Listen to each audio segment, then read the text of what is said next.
Hey, guess what famous comedian we're going to talk about today? Oh boy, I can't believe this is still going.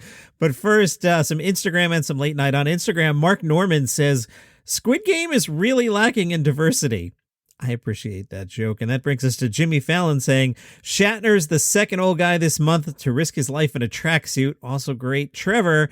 But yeah, the oldest person ever to go to space, which is amazing. Like, I don't know about you, but I love it when old people break records, you know? That's why so many people support Tom Brady. I mean, your grandpa can't throw like that. Trevor, again, I will say it's pretty cool that Shatner gave an Amazon review about his trip to an actual Amazon guy. That's pretty cool. No one gets to tell Jeff Bezos about his products to his face. On Trevor's Instagram, he talked about John Gruden, and he said Gruden was getting spam emails from Crate and Barrel and would write back, you know what bothers me about Nelson Mandela? I love that joke. Trevor again resigned. Why didn't he just change his name to Las Vegas football coach? So good. The guy hit everybody, said Trevor Noah. Blacks, gays, women, protesters, brain damage victims. It was almost like he was competing in a cancellation decathlon. And I can't believe I have to say this, but people, you should not be writing racist emails. Just get up, walk over to your coworker's desk and say the N-word in person. It's called human interaction, people. Have we forgotten this? Jimmy Fallon mocked Southwest Airlines cancellation of 2,000 flights during the week. That's rough. The only thing worse than having your Southwest flight canceled is actually having to fly Southwest. Booking a cheap flight on Southwest is like eating a Cinnabon. It's amazing at first, but you quickly realize that you've made a huge mistake. Southwest is basically that guy who shows up to work late like, sorry, crazy traffic, and everybody else is like, we all got here fine. And Seth Meyers, DC Comics announced its new Superman character will come out as bisexual. Come on, it's 2021. The crazy part is that there are still Superman comics. From the AV Club, this attention-getting headline, rest easy, Kevin James is not actually a popular Pornhub search term. Oh my goodness, thank the heavens, nobody's looking that up.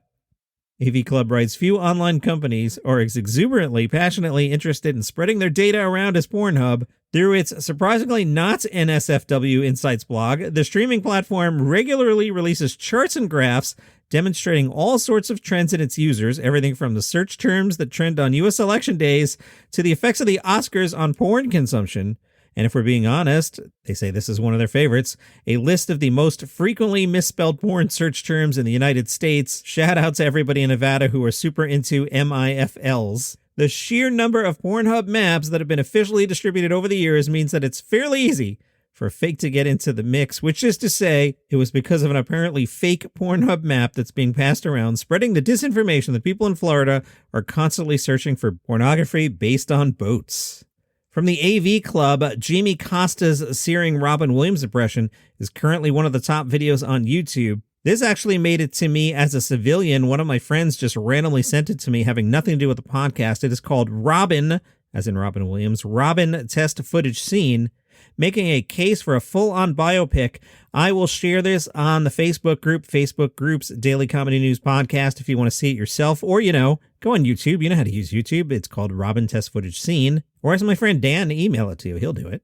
The scene takes place backstage of Mork and Mindy. Robin Williams, played by Jamie Costa, prepares for the shoot after a late night partying with John Belushi when his co-star Pan Dauber, played by Sarah Murphy, enters and informs him that Jim Belushi died the night before. With the ability to move at the speed of Robin Williams, Costa rattles through his joke-a-second routine before settling into the reassuring and comforting actor we know from Mrs. Doubtfire and Good Will Hunting. He makes a startling case for a whole movie starring him. The AV Club says, however, Williams died in 2014. It feels perhaps a bit too early to be turning his life into a biopic. Or maybe it's strange seeing such a close approximation to the actor in one of his saddest, darkest moments that makes watching the clip so heart-wrenching. The internet tends not to understand how painful these kinds of videos are to people. Case in point, Robin Williams' daughter Zelda said on Twitter that people were spamming her with the video. Zelda wrote, guys, I'm only saying this because I don't think it'll stop until I acknowledge it. Please stop sending me the test footage. I've seen it.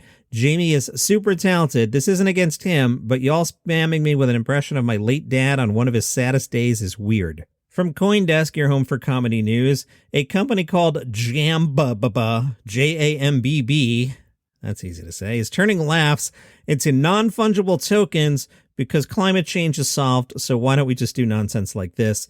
The comedy collectibles startup has raised $3.5 million to build a comedian-focused NFT marketplace. The company hosted the first NFT comedy show back in July. It was called Non-Fungible Jokin'.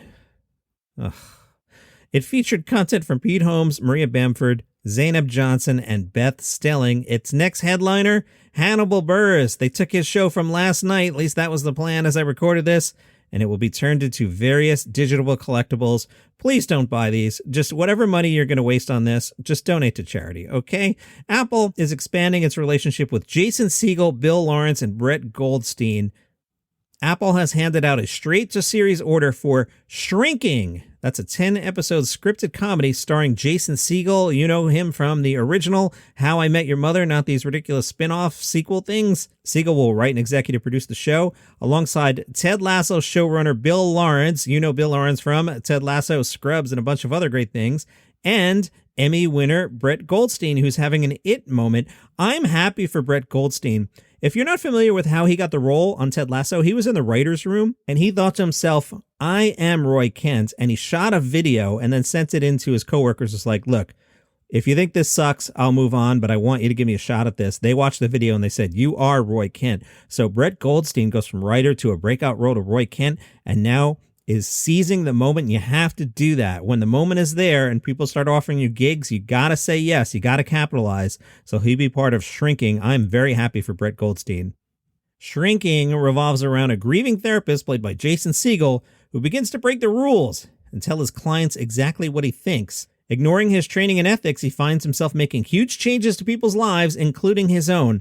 Doesn't that sound like a Ricky Gervais kind of premise, right? I'm not saying it's bad. I could see Ricky Gervais doing that exact show. Brett Goldstein, who scored an Emmy for his role as Roy Kent in Ted Lasso, renegotiated his deal with Warner's and secured a sizable pay bump, both for his acting services and his work as a writer on the Jason Sudeikis-led comedy Ted Lasso. You go, Brett Goldstein. And I'm not sure this is comedy, but it's weird enough and it makes me laugh, so why not? And it's not about Dave Chappelle. From the AV Club, Christchurch, New Zealand has just made a terrible mistake. It has fired its official city wizard. Yes, they had an official city wizard. His name, Ian Brackenbury Chanel. And the city now finds itself undefended against attacks by mystical armies of dragons, goblins, and most dangerous of all, outraged bands of rogue magicians led by Brackenbury Chanel himself. The AV Club with some wonderful writing, and I'll quote, the story was relayed to Stuff, presumably by a raven who perched on a writer's windowsill to speak the news from its very beak. The master has been fired, we imagine it squawked. After 23 years, the master has been fired. Chanel was making 16,000 New Zealand dollars. You type in the currency equivalent. I don't know what that is. It's too much, whatever it was. $16,000 from the city each year, quote, to provide acts of wizardry and other wizard-like services as part of promotional work for the city of Christchurch. He's been fired by the city council in order to usher in new and different promotional programs that will increasingly reflect our diverse communities and showcase a vibrant, diverse, modern city. Brackenbury Chanel has said that the council's decision makes no difference to him anyway. I will keep going. They will have to kill me to stop me. So iHeartRadio put out the nominees for podcast awards are coming up in January. I'll only talk about the categories that we might care about here in the Comedyverse. Podcast of the year includes Conan O'Brien Needs a Friend is one of the nominees. I'm looking just for comedy ones. Office Ladies, and I guess they're calling Smartless a comedy now. Best comedy podcast nominees. Now, can I tell you? I'm going to list 5 shows. One of the 5 shows I'm about to list, I went to see in person with some people from my comedy team. In the history of 10 years at SiriusXM, it was the only show that we ever walked out of because it was that terrible. I left you some breadcrumbs there. You might be able to figure it out. I never walk out of shows. This was so bad. I looked at my coworker and I'm like, are we going to waste time on this? And we were like, we're out. The nominees are Best Comedy Podcast, Comedy Bang Bang, Las Culturistas, My Brother and Me, Smartless, and The Read. Now, interesting to me, Conan O'Brien not nominated for Best Comedy Podcast, but he's nominated for Best Overall Podcast. Okay.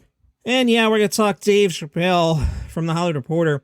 Listen to this number. At least 1,000 Netflix employees are expected to participate in a virtual walkout to protest Netflix co-CEO Ted Sarandos' recent comments in support of Chappelle, blah, blah, blah. Trans staffers and allies at Netflix are planning to stage the virtual walkout next Wednesday, October 20th, after Sarandos sent 2 memos to staff, one on October 8th and another on Monday. We've got the new memo. I'll tell you about that in a second. Sarandos in the new memo argued that content on screen doesn't directly translate to real-world harm.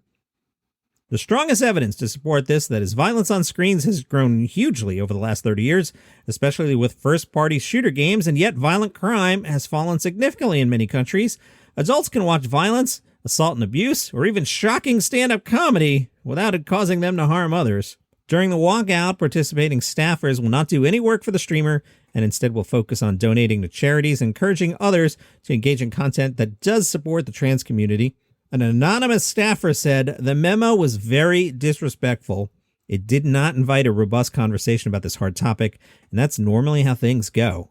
A Netflix spokesperson sent a statement to The Hollywood Reporter and said, "Dave Chappelle's specials are consistently the most watched comedy specials on Netflix and have earned many awards, including both an Emmy and a Grammy for Sticks and Stones. We support artistic expression for our creators. We also encourage our employees to disagree openly." From The Guardian, "Dear Dave Chappelle, transgender comedians can take a joke, but why are yours so unfunny? Dear Dave, we're both comedians. I guess that makes me a member of your tribe. I'm sure you've never heard of me, though, and I can think of at least 3 reasons for that. I'm black, I'm a woman, I'm transgender. No, I'm not writing in hopes of some day's opening for you. In fact, I can't think of anything I've ever wanted that you could possibly offer me, least of all an apology. I don't need an apology for all the trans jokes. I'm 40 years old. Do you think I've never heard a trans joke? Years before I knew trans was an available identity, I knew trannies were punchlines, and that's what got me and my peers salty about your latest special, The Closer." Robin Tran said, "I'm legitimately thankful for Chappelle's special for one reason. I've always been a bit self-conscious that the first 15 minutes of my hour special are trans jokes, but now that he spent over an hour on LGBTQ people, I feel pretty good." Or, as my friend and fellow comedian Jeffrey J. put it, "Each time I hear that Dave Chappelle has a new special, I feel sad, not because I know the trans jokes are coming, but because I know the same trans jokes are coming." I couldn't help but think, this dude is 48 years old. He's been doing comedy for 33 years and still hasn't built up a thick enough skin to take criticism. It's rather sad because as comedians, it's our job to say crap for money. There's no obligation on anyone else to prove all the stupid stuff we say, which brings us to our next issue. After coming on stage, you rightly call attention to your status as rich and famous, which is the only reason anyone gets a laugh break for black people beating up Asians. Hate crimes aren't so much as a joke as an American way of life. It would be like getting a laugh break for saying, "I drank a cup of coffee." This is, of course, only the first of many more basic jokes to come. You asked, why is it easier for Bruce Jenner to change his gender than it is for Cassius Clay to change his name?